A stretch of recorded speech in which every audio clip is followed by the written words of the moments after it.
নেককার বিবির গুণ ও বৈশিষ্ট্য হলো 4টি। এক নম্বরে নেককার বিবি আমার মায়েরা, যারা প্রজেক্টরের মাধ্যমে আমি গুনাহগারকে দেখতেছেন আমার মায়েরা গভীর কান লাগান। নেককার বিবি যদি হতে চাও মারে, আপনাদের চরিত্র 4টা জিনিসের উপরে চালাইবা। আমার মায়েরা কিয়ামতের দিন নেককার বিবি হিসেবে পরিগণিত হবে। জোরে কন্যা সুবহানাল্লাহ। তাকবীর।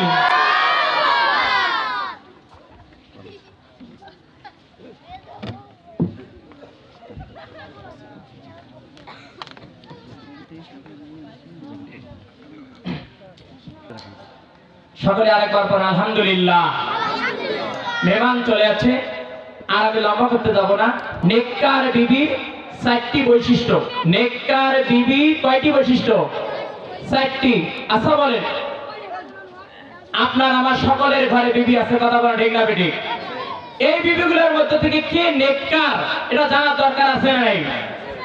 আমার ভাইয়েরা গভীর কান লাগান। আমার ভাইয়েরা নেককার বিবি যদি হতে চাও, এক নম্বরে স্বামী যখন বাহির থেকে চলে আসবে আমার মায়েরা পৃথিবীর সব কাজকে ফেলে দিয়া স্বামীর খেদমত করবা, তাহলে কিয়ামতের দিন আমার মায়েরা নেককার বিবি হিসেবে পরিগণিত হবা। জোরে কন্যা সুবহানাল্লাহ। আমার মায়েরা নেককার বিবি হতে হলে স্বামীর খেদমত করতে হবে। স্বামীর খেদমত ছাড়া আমার মায়েরা কিয়ামতের দিন কোন নারী জান্নাতে যাবে না। বলেন না সুবহানাল্লাহ। যে নারীর প্রতি স্বামী খুশি, ওই নারীর জন্য জান্নাত। জোরে বলেন সুবহানাল্লাহ।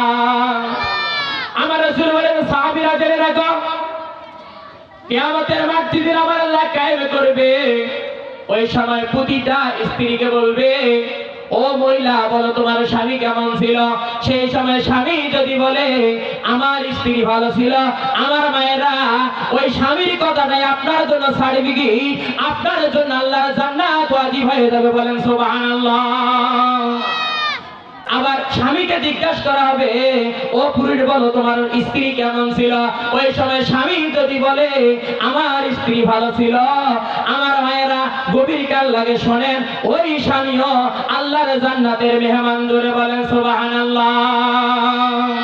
তাহলে এক নম্বরে আমার মায়েরা স্বামী যখন বাহির থেকে চলে আসবে পৃথিবীর সমস্ত কাজগুলো বাদ দিয়ে স্বামীর খেদমত করতে হবে। কথা বলেন ঠিক না বেঠিক? আমার মায়েরা নেককার বিবির আর একটি গুণ হলো, নেককার বিবি অর্ধ উলঙ্গে চলাফেরা করতে পারে না। কথা বলেন ঠিক না বেঠিক? নেককার বিবির গুণ হলো সে পর্দায় পুশদায় থাকবে। কথা বলেন ঠিক না বেঠিক? আমার মায়েরা পর্দা ছাড়া কোন নারী জান্নাতে যাইতে পারবে না। আমার মায়েরা পর্দা বলতে হাত মোজা পা মোজাকে পর্দা বলা হয় না। আমার মায়েরা সতীত্ব হেফাজত করার নামে হলো পর্দা। কথা বলে ঠিক না বেঠিক? আমার মায়েরা 3 নাম্বার গুণ আছে। আমার মায়েরা নেককার বিবি যদি হতে চাও মারে, নেককার বিবি যদি হতে চাও, তাহলে পরিবারের সদস্যদের ব্যাপারে কশ্চিন কালো খোঁটা দিও না। আমার মায়েরা তাহলে 3 নাম্বার নেককার বিবির গুণ হলো আপনি খোঁটা দিতে পারবেন না। এই মায়েরা গভীর কান লাগান। আপনারা এই কামটা প্রায় সময় করে থাকেন। বাবার বাড়ি থেকে কোনো সম্পদ যদি আপনারা আনেন, আনার পরে আপনারা বলেন, স্বামীকে বলেন, এই কালটু কথা কম কও, ঠিক না বেঠিক? এই মোর বাবার বাড়ির সম্পদ তাহলে তোর ফতিয়া, কথা বলে ঠিক না বেঠিক? আমার মায়েরা যদি কোনো সময় স্বামী কিংবা পরিবারের সদস্যদের পিছনে যদি কোনো জিনিস খরচ করো আমার মায়েরা, করার পরে যদি এটা খোঁটা দাও এই মায়েরা, তাহলে কিয়ামতের দিন নেককার বিবি হিসেবে পরিগণিত হইতে পারবা না। এই জন্য আমার মায়েরা গভীর কান লাগান। নেককার বিবি যদি হতে চান তাহলে কোনোতেই কিছুতেই খোঁটা দেওয়া যাবে না। কথা বলে ঠিক না বেঠিক? আমার মাদের আরেকটি গুণ ও বৈশিষ্ট্য, এরা দেখবেন মানুষরা কোনো জিনিস হাওলা দেবে, ধার দিবে, আর অল্প একটু ঝগড়া বাঁচতেই কয়, এই মোরবারে না দে তোর, ঠিক না বেঠিক? আমার মায়েরা এই কথাটা বলতে আল্লাহ পাক কোরআনে কারিমের আরেকটা আয়াত দ্বারা প্রমাণ করেছে সূরা মাউনের ভিতরে, ওয়ায়ামনাউনাল মাউন। বলেন আল্লাহু আকবার।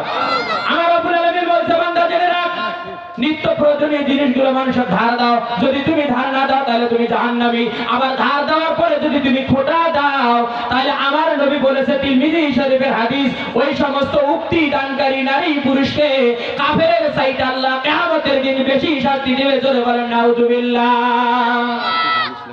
আর আমার মায়েরা, চতুর্থ নম্বর নেককার বিবির গুণ হলো সে খুশুর সহিত নামাজ আদায় করবে। জোরে বলেন সুবহানাল্লাহ।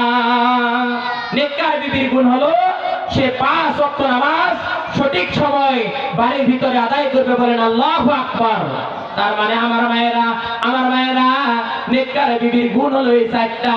আমার মায়েরা, নামাজ আদায় করলে আপনি নেককার বিবি, কিন্তু আমার মায়েরা নামাজ আদায় করবা, নামাজ আদায় করার পরে মায়েরা মিথ্যা থেকে যদি পরিত্রাণ হতে পারো তাহলে কিয়ামতের দিন নেককার বিবি হিসেবে পরিগণিত হবে। ধরে বলেন সুবহানাল্লাহ।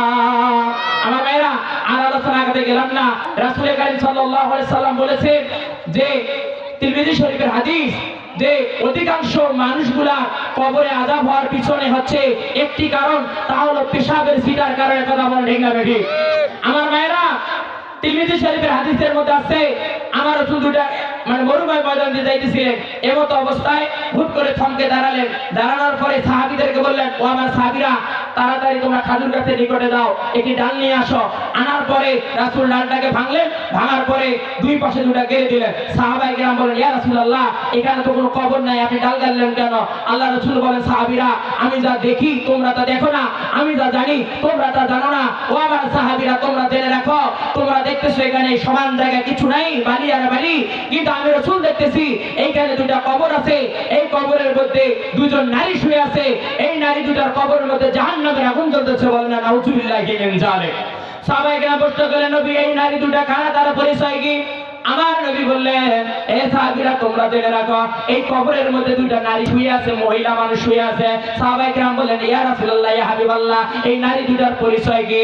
আল্লাহর নবী বললেন, ও আমার সাহাবীরে, আমি যে কবরের মধ্যে প্রথম আমি ডালটা গেড়ে দিয়েছি, এই নারীটা এমন একটা নারী, এ মানুষের গীবত করত, ছগলখুরি করত। এই ছগলখুরি করার কারণে এই নারীর কবরে জাহান্নামের আগুন জ্বলতেছে। জোরে বলেন নাউজুবিল্লাহ।